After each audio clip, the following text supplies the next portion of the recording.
और महाराष्ट्र चुनाव में प्रचार का शोर है तो बागियों का जोर भी देखने को मिला है।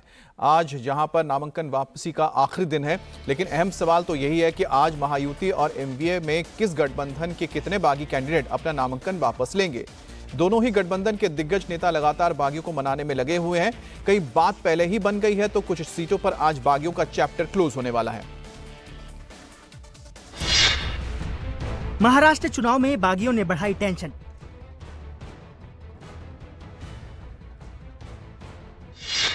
बागियों को मनाने में लगे एमवीए और महायुति गठबंधन।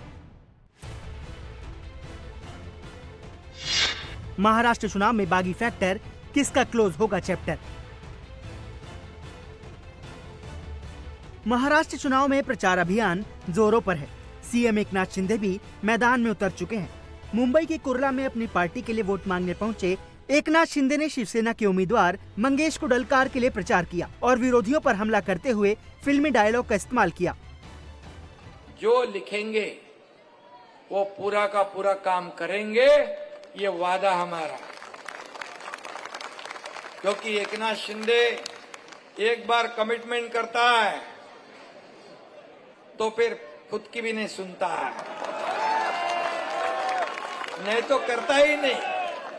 जो होने वाला है वही करता है। बाला साहब ठाकरे जी कहते थे, वादा करो लेकिन सोच समझ के 10 बार, एक बार नहीं 10 बार सोच के करो, लेकिन करने के बाद फिरना नहीं, मुकरना नहीं। और इसलिए मैं इतना ही कहूंगा कि ये हमारे मंगेश कुडालकर इतना काम किया है, इसके पीछे एकनाथ शिंदे खड़ा है, तो इसको हराना मुमकिन है, नामुमकिन है। और इसलिए इसको जिताना आप सभी लोगों का काम है। महाराष्ट्र विधानसभा चुनाव में टिकट का टेंशन खत्म होने और नामांकन के बाद जहां चुनाव प्रचार धुआंधार है, तो अब बारी बागियों को मनाने की भी है और उसके लिए आज आखिरी मौका है। आज सबकी नजर इस बात पर होगी कि एमवी और महायुति में कौन अपने सबसे ज्यादा बागियों का चैप्टर क्लोज करवा पाता है, क्योंकि कई सीट ऐसी भी हैं जिस पर बागियों को मैनेज नहीं किया गया तो खेल बिगड़ सकता है। महाराष्ट्र चुनाव में बीजेपी के 148, कांग्रेस के 102 प्रत्याशी, शिंदे की शिवसेना के 80, अजित पवार की एनसीपी ने 53 उम्मीदवार उतारे हैं, तो शिवसेना उद्धव गुट के 89 और एनसीपी शरद गुट के 87 उम्मीदवार मैदान में हैं। लेकिन इसके अलावा पार्टी से टिकट की उम्मीद लगाए बैठे बड़ी संख्या में ऐसे कैंडिडेट भी निर्दलीय मैदान में हैं, जो पार्टी के ऑफिशियल कैंडिडेट की विजिबिलिटी को इफेक्ट कर सकते हैं।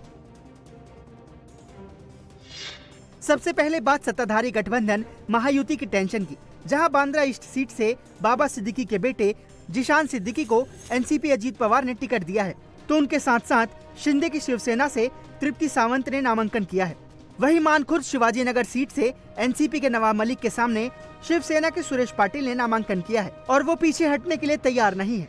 इधर अणुशक्ति नगर से एनसीपी अजीत पवार की पार्टी से सना मलिक है, तो वहीं शिंदे शिवसेना से अविनाश राणे मैदान में है।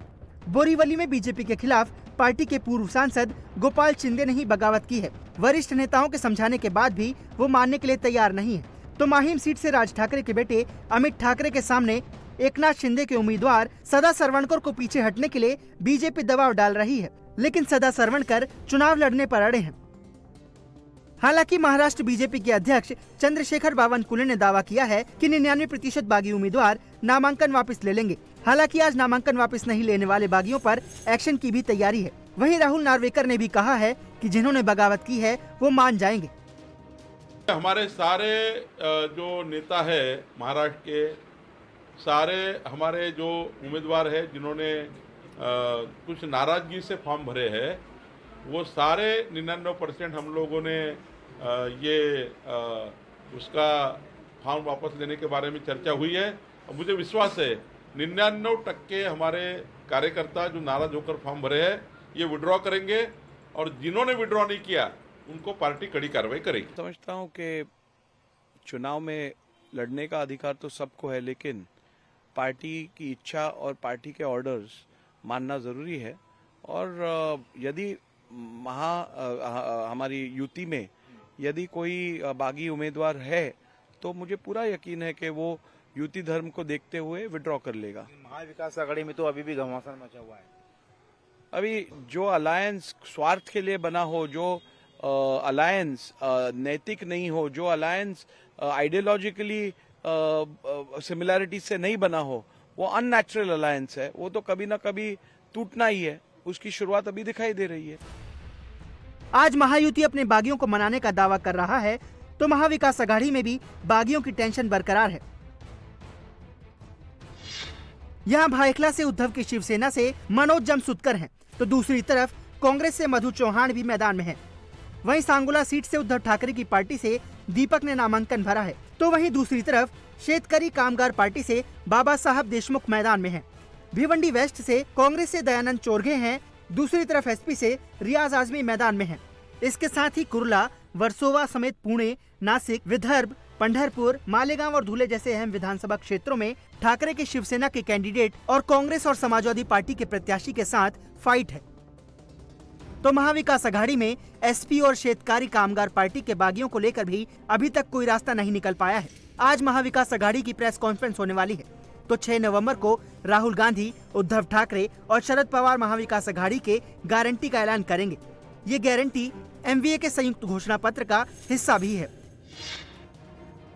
महाराष्ट्र विधानसभा चुनाव में निर्दलीय के रूप में नामांकन दाखिल करने वाले सभी एआईएमआईएम सदस्यों को निर्देश दिया गया है कि वे अपना नामांकन फॉर्म वापस ले लें, अन्यथा पार्टी विरोधी गतिविधियों के लिए कार्रवाई की जाएगी।